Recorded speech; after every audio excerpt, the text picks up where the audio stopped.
ঘুমোতে গেলেই মাথায় হাজারটা চিন্তা চলে আসছে। আজকে একটা টেকনিক শেখাবো যেটার নাম ব্রেন ডাম্প। এর মাধ্যমে আপনি আপনার মাথাটাকে অনেক খালি করতে পারবেন এবং ঘুমও হবে গভীরভাবে। এর জন্য আপনাকে ঘড়িতে বা আপনার মোবাইলে 5 মিনিটের জন্য টাইমার সেট করতে হবে।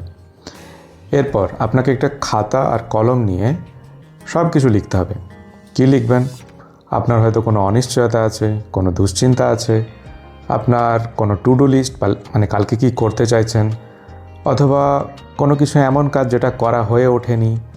সমস্ত কিছু আপনার মাথায় যা আসে না ভেবে গোছানোরও দরকার নেই, একটার পর একটা আপনি লিখতে থাকুন। তারপর যখনই টাইমারে 5 মিনিট শেষ হবে, অর্থাৎ অ্যালার্মটা বেজে উঠবে, সাথে সাথে আপনি লেখা বন্ধ করে ফেলুন এবং ওই খাতাটিকে বন্ধ করে দূরে কোথাও রেখে দিন, অথবা ওই পাতাটিকে ছিঁড়ে আপনি ফেলে দিন। এর ফলে কি হলো, আপনার ব্রেন ফাঁকা হয়ে গেল। যে দুশ্চিন্তাগুলো মাথার মধ্যে এপাশ ওপাশ করছিল সেগুলো আসা যাওয়া বন্ধ করবে। এর ফলে ব্রেন মনে করবে যে আমার চিন্তাগুলো সুরক্ষিত আছে, ওগুলোকে বেশি ঘাঁটানোর দরকার নেই বা বেশি ভাবারও দরকার নেই। তার থেকে বরং শান্ত মাথায় আমি ঘুমোতে যেতে পারি। এই ধরনের আরও অনেক হ্যাক পেতে ফলো করতে ভুলবেন না।